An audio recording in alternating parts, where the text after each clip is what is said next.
अंबर, बेटा क्या हुआ? खून। ये देखो, ये खून नहीं है, ये तो कलर है, देखो। ये दादू का खून ही है। नहीं बेटा, ये दादू का खून नहीं है। क्या हुआ है तुम्हें? बताओ मुझे, दादू को क्या हुआ? नहीं बता सकता, अगर मैंने बोल दिया तो मम्मी बहुत डांटेगी।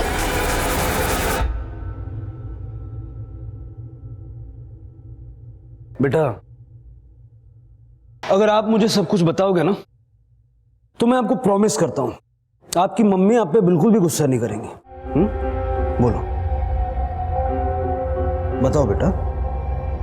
दादू को बहुत सारा खून निकला था। दादू का खून हर जगह फैला हुआ था। सर, इसके दादाजी के डेथ को तो 15 दिन हो चुके। आज पता नहीं क्यों ये अचानक डर कर चिल्लाने लगा।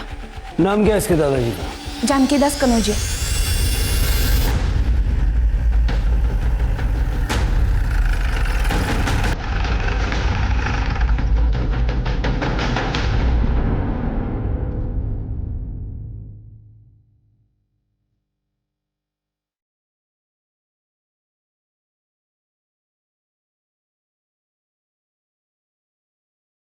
जानकी दास जी की मौत कैसे हुई थी?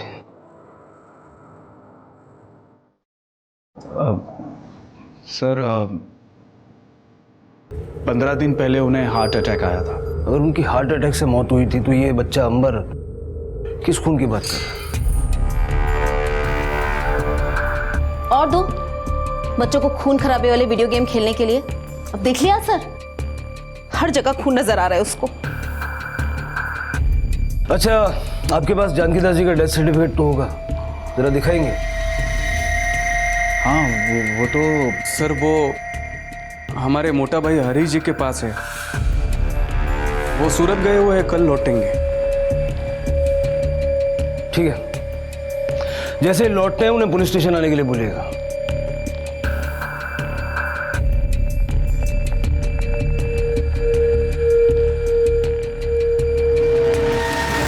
सर, क्या पॉसिबल है कि सिर्फ वीडियो गेम देखकर बच्चा खून खून चिल्ला रहा है? अजीब बात तो है कमले, वैसे इस पूरे परिवार के हाव भाव भी कुछ अजीब थे। कुछ तो है जो ठीक नहीं है। ठीक हो गया क्या? समझ में नहीं आती है ये बात। आज पुलिस को घर पे लेकर आ गए, यही कसर बाकी थी क्या? जीना हराम करके रख दिया है। पर मम्मी, मैं डर गया था, दादू के बॉडी पे खून। खबरदार अगर अपने मुंह से ये बात दोबारा निकाली तो समझा कि नहीं? ईंट पत्थर के जंगलों ने दुनिया को ऐसा घेरा कि सब कुछ संकुचित हो गया। परिवार छोटे होने लगे, घर के आंगन फ्लैट के टेरेस गार्डन में तब्दील हो गए और जगह की कमी की वजह से बच्चों के खेल के मैदान भी वीडियो गेम्स में तब्दील हो गए। वीडियो गेम्स जिसमें ऑप्शंस की भरमार है, जिनमें खून खराबे वाले हिंसक गेम्स भी हैं जो बच्चों के दिमाग पर गहरा असर डालते हैं। क्या अंबर भी ऐसी किसी गेम का शिकार था? और दादाजी के खून का जिक्र जो वो कर रहा था, क्या वो महज उसकी कल्पना थी या फिर कुछ और? लेकिन घर वाले उसे चुप क्यों करवाना चाहते थे? क्या ये बच्चा है, कुछ भी बोलता है वाला उदाहरण था, या फिर वो मासूम बच्चा अपनी जुबान से किसी जुर्म की गवाही दे रहा था? चोर चोर चोर चोर चोर चोर चोर चोर चोर चोर चोर चोर चोर चोर। कहाँ पर है?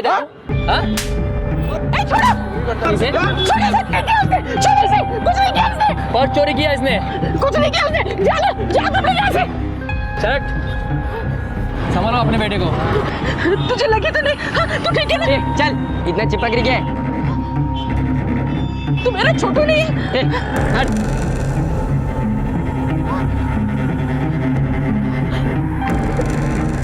कहाँ चला गया मेरा छोटू? अपनी माँ को छोड़ के कहाँ चला गया तू?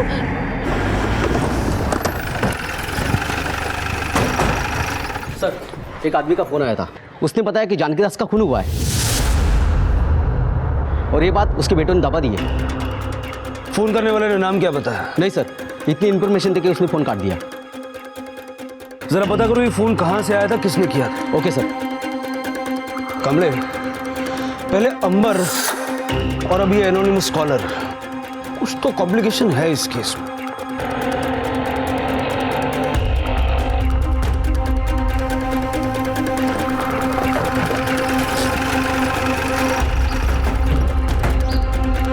हरीश करोजिया, हाँ आपके पास आपके पिता जानकी दास का डेथ सर्टिफिकेट है ना? है ना? दिखाएंगे? देखिए, आप भी कहाँ बच्चे की बातों में आके बखेड़ा खड़ा कर रहे हैं। देखिए, बात सिर्फ छोटे बच्चे की नहीं है। हमारे पास एक फोन आया था और फोन करने वाले ने भी यही कहा कि जानकी दास जी की मौत नेचुरल नहीं थी।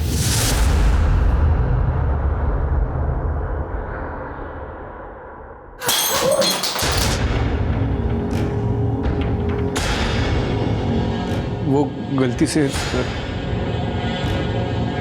किसका फोन था? वो जानना इस वक्त आपके लिए शायद जरूरी नहीं है। वक्त आने पर आपको पता चल जाएगा। इसकी फोटोकॉपी करवा के आपको लौटा देंगे। कमले,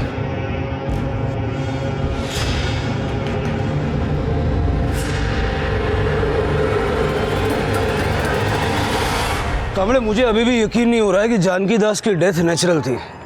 काम करो, पड़ोसियों से जरा पूछताछ करो और उस डॉक्टर के बारे में पता करो जिसने डेथ रिपोर्ट बनवाई। अगर वो डॉक्टर यहीं कहीं आसपास का है तो हो सकता है पड़ोसी भी उसे जानते होंगे।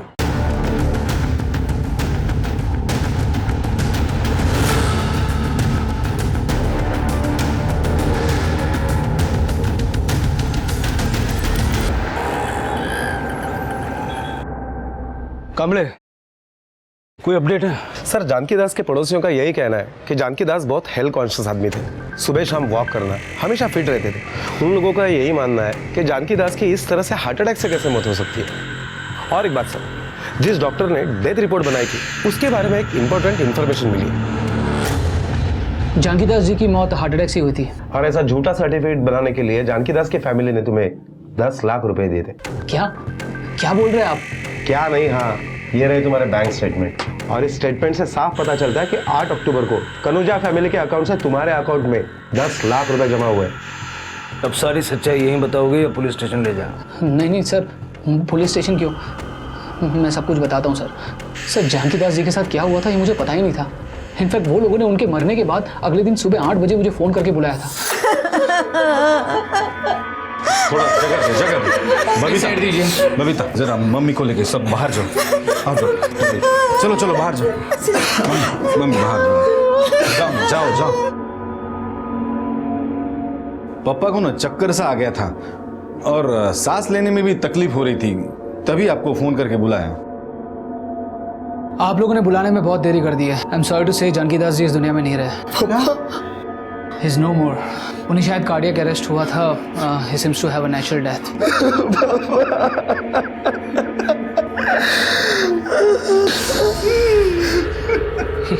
ये क्या है?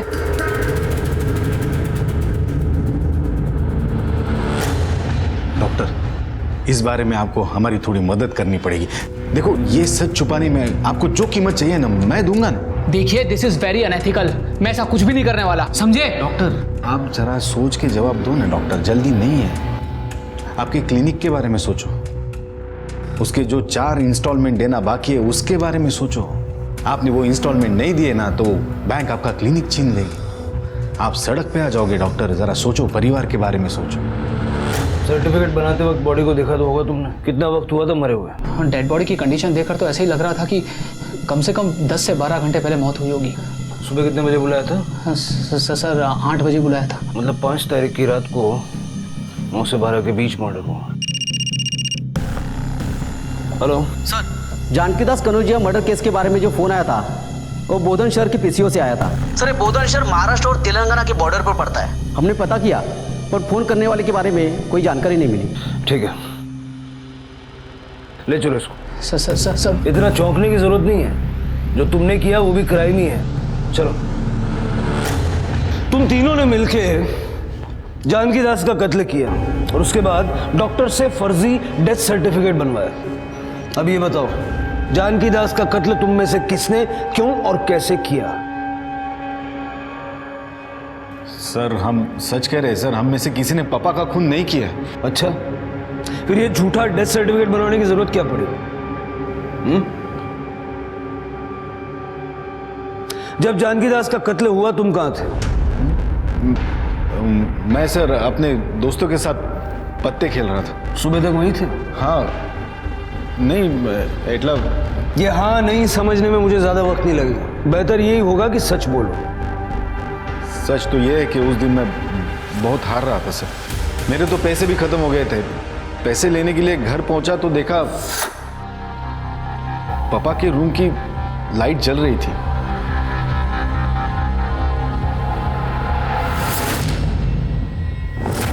जिस वक्त आपके पति अपने दोस्तों के साथ थे उस वक्त आप कहाँ थी? उस वक्त मैं और सासू माँ जगराते में थे, सुबह वापस आए थे। तुम कहाँ थे? सर मैं, मेरी बीवी शालिनी और मेरा बेटा अंबर, हम तीनों गरबा खेलने गए थे। वहाँ से आते आते हम लोगों को बहुत लेट हो गया था, तो तब तक पापा सो गए थे। सुई का वजह मजा आ गई नहीं आज? अरे शालिनी, लगता है पापा लाइट ऑन करके ही सो गए। जा जिन्हें बंद कर आओ। और सुन, आवाज मत करना, उनकी नींद उड़ जाएगी। ठीक है।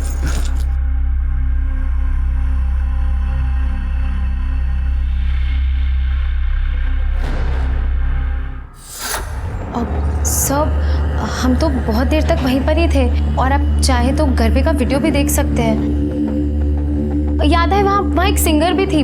अब ये देखिए, मैंने उसके साथ फोटोज निकाले थे, मैं आपको अभी दिखाती हूँ। कोई फायदा नहीं है, क्योंकि गरबा रात को 11 बजे बंद होता है और खून रात को 12 बजे के पहले हुआ है, तो इन फोटो का कुछ फायदा नहीं है। मिसेस पूनम, आप कहाँ थी उस वक्त? सर मैं तो अपने पति के साथ ही थी। सर मैं पूनम के साथ फिल्म देखने के लिए गया था। ऑनलाइन टिकट निकाली थी, ये देखिए। फिल्म कितने बजे खत्म हुई? 12 साढ़े 12 बजे। हाँ, लेकिन सर उसके बाद में हम पाव भाजी खाने के लिए गए थे। वहाँ से लौटते हुए 1:30-2 बज गए होंगे। फिल्म पूरी देखी थी? हाँ सर, पूरी देखी। जब जानकी दास का कत्ल हुआ तब आपकी बेटी दिशा कहाँ थी? सर वो दिशा तो उस वक्त घर पर ही थी, और ये तो सो भी गई होगी, क्योंकि ये 9 बजे तक सो जाती है सर। 9 बजे कौन सोता है? वो भी आजकल के बच्चे। ये बात कुछ हजम नहीं हुई। खैर, इतना तो साफ हो गया कि जब जानकी दास का कत्ल हुआ तब दिशा घर पर ही थी। बड़ी ताज्जुब की बात है कि घर में खून हुआ और तुमने कुछ सुना भी नहीं। सर ये तो बच्चे हैं, इन्हें किस बात की चिंता कि इन्हें नींद ना आए। ये तो गहरी नींद में सोते हैं, और इसके कान पे अगर ढोल भी बजाए ना तब भी ये ना उठे। सर मैं उस दिन घर पे थी ही नहीं।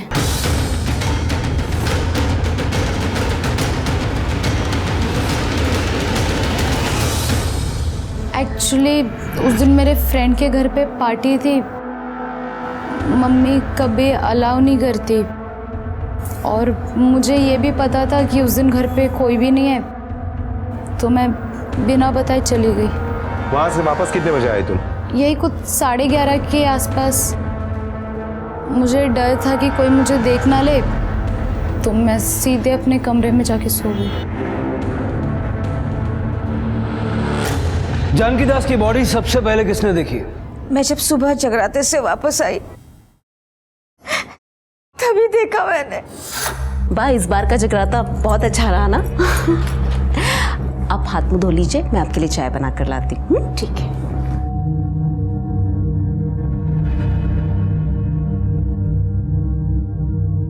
अरे 7 बज गए, आप अभी तक उठे नहीं? मॉर्निंग वॉक नहीं जाना है क्या? क्या बात है? हाँ? ये कहाँ गए? बाथरूम में तो नहीं है।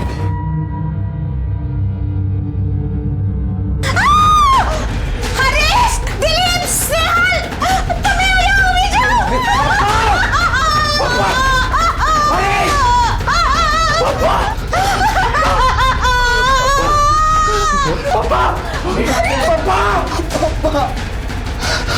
सर हम लोग बहुत डर गए थे सर, कि अगर हम पुलिस के पास गए तो पुलिस हम में से किसी पर ही शक करेगी, और जब भी पापा का मर्डर हुआ तो हम में से कोई एक पापा के साथ अकेला था घर पे। उसके बाद भी हम सब भी घर पे ही थे, लेकिन हम में से किसी को कुछ नहीं पता चला सर। सर हम सच कह रहे हैं, पापा का खून किसने और कब किया हमें बिल्कुल नहीं पता। हाँ सर, और हमारे घर में सिर्फ खून ही नहीं हुआ, चोरी भी हुई है। ये स्नेहल की गाड़ी घर के बाहर ही पार्क होती थी सर, वो भी गायब है। लेकिन तुम्हारे घर में तो गाड़ी पार्क करने की जगह है, फिर तुम्हारी गाड़ी बाहर पार्क क्यों थी? सर जब से गाड़ी ली है वहीं पे पार्क करता हूँ, कभी चोरी नहीं हुई। जानकी दास का मर्डर किसने और क्यों किया है ये तो हम पता लगा ही लेंगे, लेकिन इस हत्या के बारे में तुम लोगों ने हमसे छुपाया और जानकी दास की बॉडी को क्रिमेट भी कर दिया। इस जुर्म में तुम लोग अंदर जाओगे।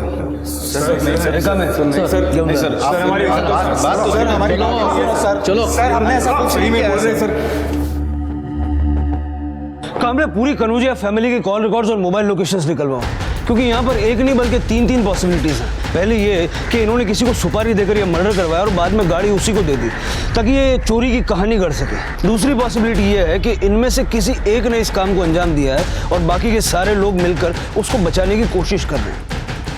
और तीसरी पॉसिबिलिटी ये है कि इन सब ने मिलकर ये करतूत की है। कमले पता लगा वो गाड़ी कहाँ है। Okay sir. इसको कहीं देखा है? ये मेरा बेटा है। हाँ एक बार।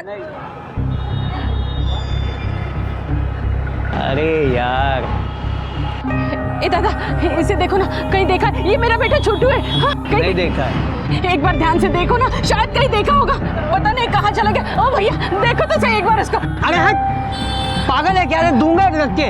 अगर नहीं देखा बोला ना। क्या चल रहा है ये देखो ना, पागल औरत है ये, कब से छोटू गाड़ी के पीछे पड़ी है, पागल लगती है। कौन है छोटू? किसे ढूंढ रही हो? मुझे नहीं पता कौन है छोटू। देखा ना साहब, बोला था ना पागल है।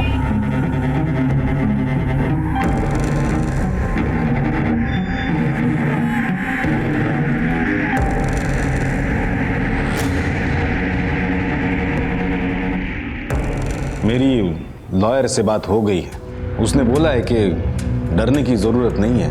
कोर्ट में जाएंगे तो हम अपनी बयान से मुकर जाएंगे और वैसे भी केस 10-12 साल चलेगा, तब जो भी होगा देख लेंगे। अगर सांबर ने अपनी चोंच नहीं खोली होती तो आज भी घबराने वाली कोई बात नहीं थी। सारा काम खराब कर दिया इस लड़के ने। सुना तूने? शुक्र है जो तू आ। भाभी भाभी, बच्चे को मारने की क्या जरूरत है? गलती तो हुई है ना।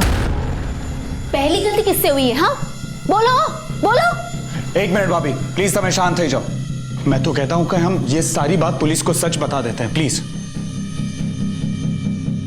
आज नहीं तो कल पुलिस को सब कुछ पता चल जाने वाला है, और वैसे भी ज्यादा दिन तक हम ये बात छुपा नहीं सकते। हमारी बात मानो।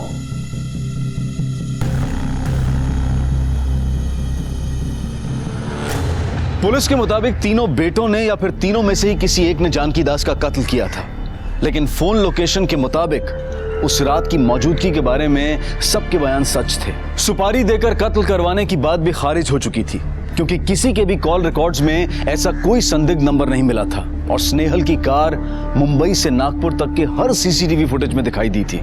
और अगर यह कार महाराष्ट्र के बाहर जा चुकी थी तो पुलिस के लिए उसे ढूंढना और भी मुश्किल हो गया था। पर सवाल यह था कि क्या जिसने कार चुराई थी वही कातिल था, या फिर कत्ल और चोरी की वारदात एक ही रात में होना महज एक इत्तेफाक था।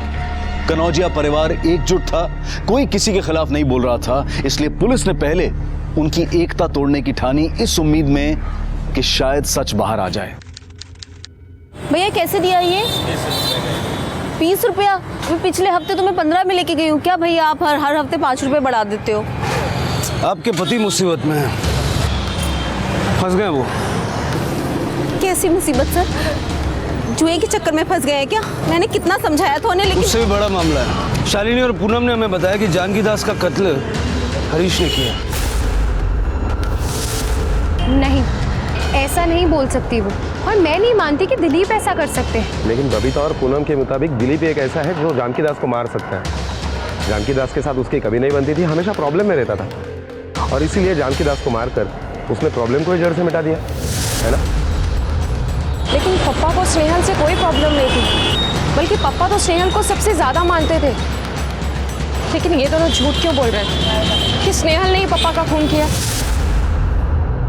अरे मैंने ऐसा कुछ बोला ही नहीं है। आप दोनों झूठ बोल रहे हो। आप सब लोग मिलकर मेरे पति को फंसाना चाहते हो। मैं नहीं, तुम दोनों मिलकर हरीश पे इल्जाम लगा रही हो।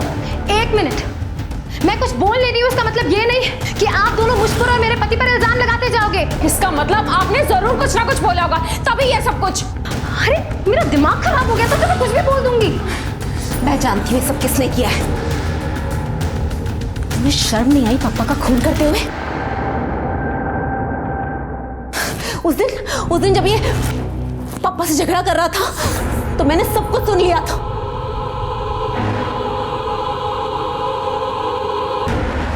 अरे लेकिन झगड़ा किस बात पे हो रहा था? अरे पापा बड़ा शालिनी शालिनी करते थे। मुझसे घर की चाबियां लेकर इसको दे दी थी। फिर इसने कुछ तो ऐसा किया होगा ना कि पापा ने चाबियां इससे लेकर फिर मुझे दे दी। और ये दिलीप उसी बात का जवाब लेने पापा के पास गया था और बोल रहा था इस घर में सबसे ज्यादा मैं कमाता हूँ तो घर की चाबियां भी मेरी बीवी के पास होनी चाहिए। अब मैं भी देखता हूँ कि चाबियां शालिनी को कैसे नहीं मिलती।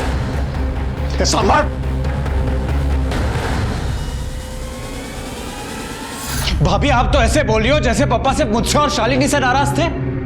ये पूनम और स्नेहल प्रॉपर्टी का बंटवारा चाहते थे, उसका क्या? हाँ तो अपना ही हिस्सा मांग रहा हूँ ना। सूरत में अच्छी जॉब मिली है, अच्छे पैसे मिलेंगे, हम वहां रहेंगे, आप यहाँ। हमें अपना हिस्सा दे दीजिए और बात खत्म कीजिए। तो सूरत जाके अमेरिका, जब तक मैं जिंदा हूं ना प्रॉपर्टी के हिस्से नहीं होने दूंगा। आपके मरने का कौन वेट करेगा? अरे कुछ ना कुछ रास्ता तो निकालना ही पड़ेगा। गुस्से में बोलने का ये मतलब नहीं कि सच में मार दिया। क्यों? अब क्या हुआ? तुम तो बड़ा कहती हो ना कि मेरा पति जो कहता है वो करके दिखाता है। क्यों? आप तो ऐसे बोल रही हो जैसे आप बहुत दूध की धुली हो। भूल गई पप्पा ने हरीश भाई को पैसे चुराते हुए तिजोरी से देख लिया था।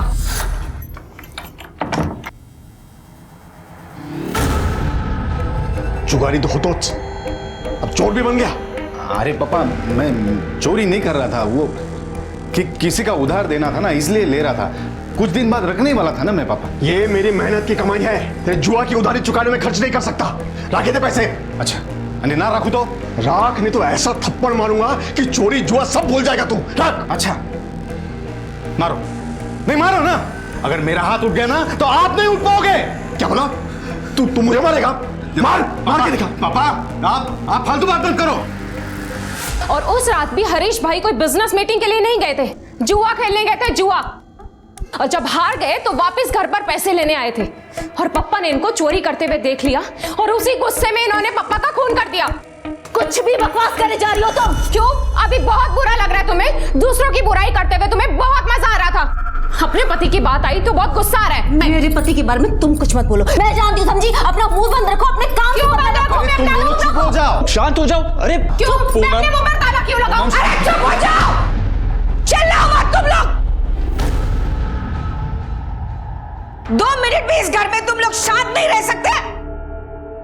जाओ सारे जन अपने अपने कमरे में जाओ, जाओ बता लो।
सर स्नेहल की गाड़ी की सीसीटीवी फुटेज मिल गई है।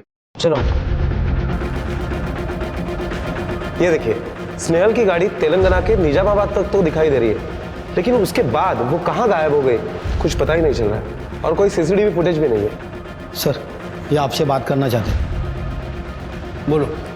सर मैं कन्फेस करना चाहता हूं, मैंने ही अपने पप्पा जानकीदास कनौजिया का खून किया है।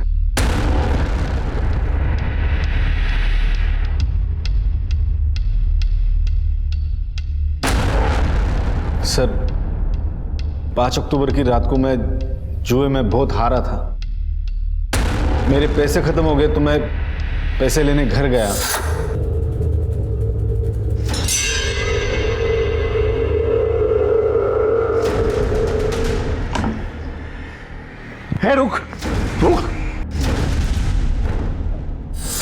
कामड़े पहले ये जानबूझकर झूठ बोल रहा था और अब जानबूझकर सच के नाम पर झूठ बोल रहा है। अगर सच भी बोल रहा है तो अचानक ऐसा क्या हुआ कि इसकी अंतरात्मा जाग उठी और ये इस तरह से पुलिस स्टेशन पहुंच गया?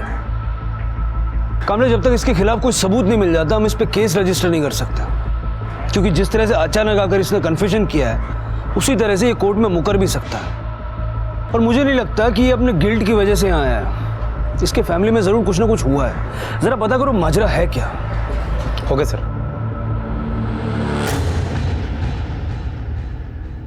ए दादा, एक बार देखना, ये मेरा बेटा है, पता नहीं कहाँ चले गए।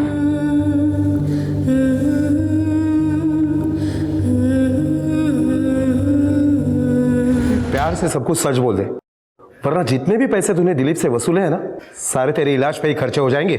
बोल, दिलीप से किस बात के पैसे लेता था? बता दो साहब, बता दो। मैंने एक वीडियो क्लिप बनाया था शालिनी का। तुम मेरे सामने कपड़े बदलो, मैं तुम्हारा वीडियो लेता हूँ। क्या? हाँ। तुम पागल हो गए हो? अरे इसमें पागल होने वाली क्या बात है? हाँ, आजकल तो ये हर कोई करता। अच्छा, आई प्रॉमिस कि मैं ये वीडियो डिलीट कर दूँ।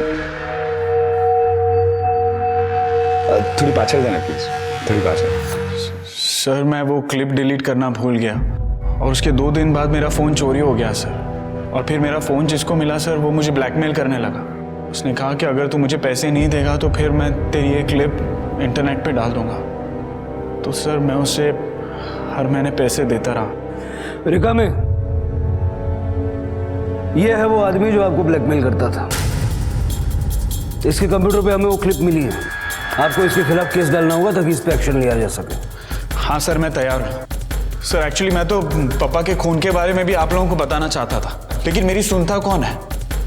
जब 3 महीने पहले हमारे घर में चोरी हुई तभी भी मैंने कहा था कि पुलिस में जाते हैं। 3 महीने पहले भी आपके घर चोरी हुई थी? हाँ सर। और ये बात भी आपने पुलिस से छुपाई? किसने की थी चोरी? सर ये अनिल है, ये हमारे यहाँ पे ड्राइवर था। ये सुंदर है, ये कुक था।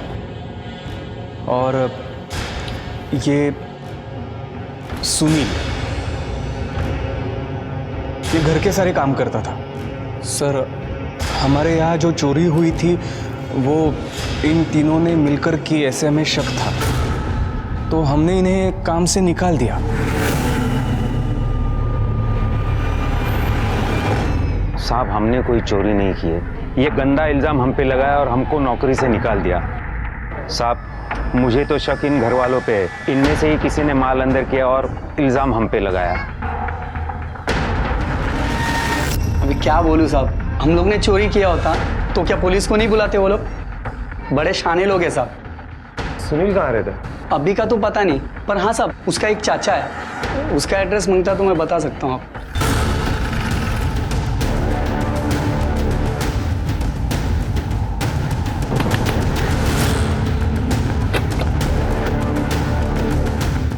सुनील कहाँ है? मालूम भी साहब किधर गया? अभी तो 2 महीने हो गए, उसकी कोई खबर भी नहीं है। उसकी माँ भी बेचारी रोज रोज उसको ढूंढने जाती है।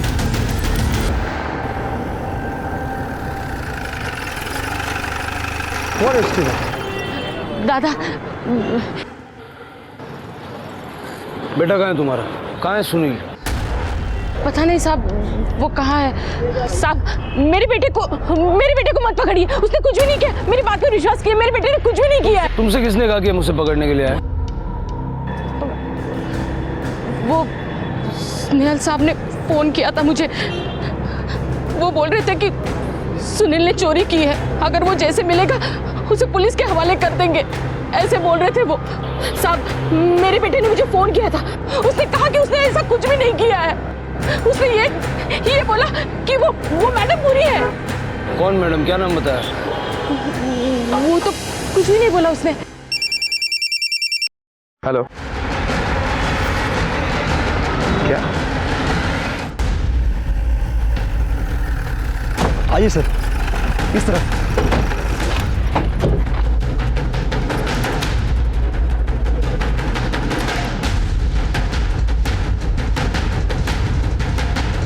सर लगता है गला दबाकर इसको मारा गया।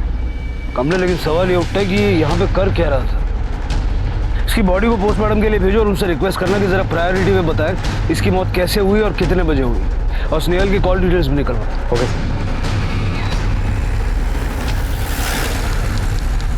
सर, एक्सपर्ट्स के मुताबिक स्नेहल की मौत सुबह 10 से 11 बजे के बीच में हुई थी और स्नेहल के कॉल रिकॉर्ड के मुताबिक मरने से 1 घंटे पहले उसे एक लैंडलाइन से फ़ोन भी आया था। साहब, ये फ़ोन से मैं किसी को फ़ोन लगाने ही नहीं देता। ये पब्लिक फ़ोन नहीं है, इस पर हम लोग सिर्फ होम डिलीवरी का ऑर्डर ही लेते हैं। अच्छा, रिकॉर्ड देखिए, इसमें साफ दिखाई दे रहा है कि कल रात को 9:30 बजे इसी फ़ोन से फ़ोन किया गया था। अगर आपने नहीं किया था तो फिर किसने किया था? अरे हाँ, ये टाइम पे पराग भाई ने एक कॉल किया था, बहुत रिक्वेस्ट कर रहे थे वो। पराग? सब उनका पूरा नाम है पराग पिरोडिया और यही सामने वाली बिल्डिंग पे दूसरे माले पे रहते हैं।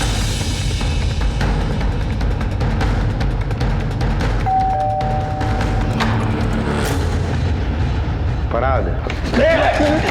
सर मेरा पूनम का सर अफेयर था सर उसने कहा कि स्नेहल को रास्ते से हटा दे तो जिंदगी भर ऐश करेंगे। मैंने सोचा कि सर पूनम अपने माँ बाप की इकलौती औलाद है सर, उसके ससुराल का और उसके मायके का दोनों का हिस्सा मिला के बहुत बनता है सर। मैं इसकी बातों में आगे सर मुझे माफ कर दो। सर, बात करना और अफेयर करना तो बहुत दूर की बात है। मुझे नहीं पता ये पराग है कौन और ये झूठ बोल रहा है। मैं नहीं जानती कौन है ये आदमी। सर पहले उसने मुझसे स्नेहल का मर्डर करवाया और इससे पहले सर वो खुद भी एक मर्डर कर चुकी है सर। किसका? सर उसके ससुराल में एक नौकर था, छोटू, उसका सर। ओ भैया, इसको कहीं देखा? हाँ, ये मेरा बेटा है।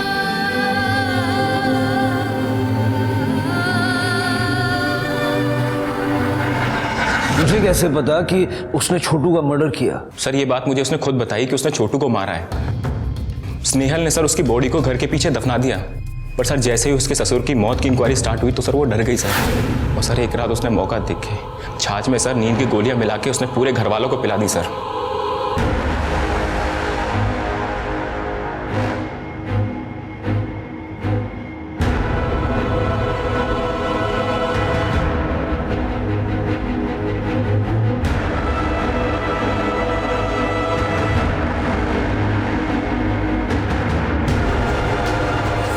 सर मैंने उसी रात उसी के कहने पर साहब यहीं फेंका था। वो रहा साहब।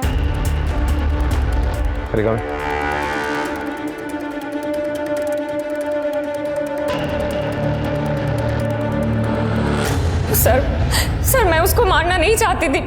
वो मेरे साथ जबरदस्ती करने की कोशिश कर रहा था तो मैं अपने आप को बचाने के चक्कर में। झूठ बोलने की कोशिश मत करो। तुमने उसे इसलिए मारा क्योंकि वो तुम्हारे और पराग के बारे में जान गया था, है ना? बोला! हाँ, मैंने उसे मारा क्योंकि वो मेरी सच्चाई जान चुका था और वो सबको सच्चाई बता देता। आपने निकलवाया ना मुझे काम से, आपने निकलवाया ना मुझे काम से। मैं तुम्हें क्यों निकलवाऊंगी? तुम तीनों में से किसी ने एक ने चोरी की होगी, इसलिए सबने मिलकर तुम्हें घर से बाहर निकाल दिया। आपकी वजह से हुआ ये सब। आपने निकलवाया ना मुझे काम से। अब आप देखो कि मैं भी आपको कैसे इस घर से धक्के मार के निकलवाता हूँ। मैं अब भी स्नेहल साहब को जाके आपके और पराग के बारे में सब कुछ सच बता दूंगा। धमकी दे रहे हो तुम मुझे? हाँ ठीक है। और फिर मैंने और स्नेहल ने मिलकर उसकी लाश को घर के पीछे गाड़ दिया। और उसके बाद छोटू के मर्डर के अकेले विटनेस को भी तुमने मरवा दिया। अब ये बताओ, अपने ससुर को क्यों मारा तुमने? नहीं सर, मैंने अपने ससुर को नहीं मारा और मुझे नहीं पता कि उनको किसने मारा है और क्यों मारा है। सर मेरा विश्वास कीजिए, मैंने उनको नहीं मारा।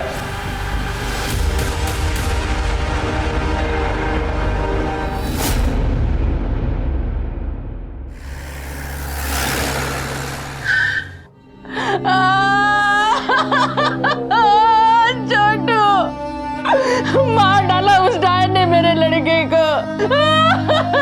छोटू, मैं कैसे रहूंगी मेरे छोटू के बगैर?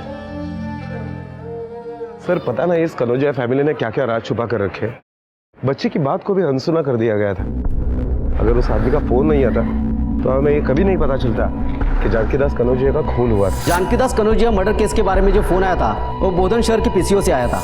अगर जानकीदास की हत्या के बारे में सिर्फ उसके घर वाले जानते थे, फिर उस आदमी को कैसे पता चला जिसने हमें फोन किया था?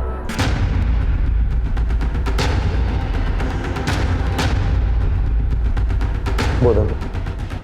सर बोधन तो तेलंगाना के निजामाबाद डिस्ट्रिक्ट में आता है। निजामाबाद? वहीं पर स्नेहल की गाड़ी आखिरी बार देखी गई थी। निजामाबाद पुलिस से कांटेक्ट करो और उस एरिया में जितने भी कार स्क्रैपिंग वाले हैं सबकी एक लिस्ट मंगवाओ। छोटू जानकी दास के कत्ल से पहले ही मारा जा चुका था, तो बचे अनिल और सुंदर। जरा पता करो इन दोनों में से तेलंगाना कनेक्शन है किसका। Okay sir.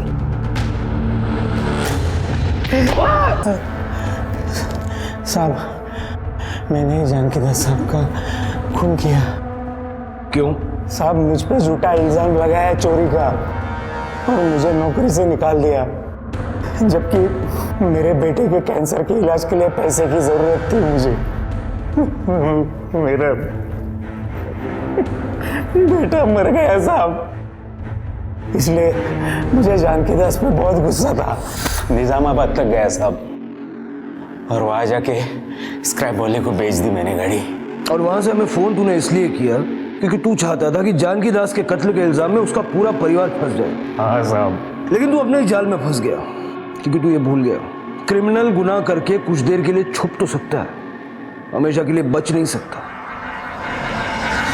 कनौजिया परिवार को जानकी दास की लाश को गायब करने के जुर्म में, पूनम को छोटू के कत्ल और स्नेहल के कत्ल की साजिश के जुर्म में, पराग को स्नेहल के कत्ल के जुर्म में और अनिल को जानकी दास के कत्ल और चोरी करने के जुर्म में गिरफ्तार किया गया। और ये सभी के सभी इस वक्त न्यायिक हिरासत में हैं। जुर्म घर की चार दीवारी में हो या फिर बाहर चौराहे पर, यह हमारा फर्ज है कि हम उसके खिलाफ आवाज उठाएं, क्योंकि तभी एक सुरक्षित समाज का निर्माण किया जा सकता है। इसी विचार के साथ अब मैं अनूप सोनी आपसे विदा लेता हूं। फिर मुलाकात होगी अगले एपिसोड में एक और चौंका देने वाले केस के साथ। तब तक अपना और अपने परिवार का ख्याल रखें और देखते रहें क्राइम पेट्रोल डायल 100। सबक एक को सीख हम सबको। जय हिंद।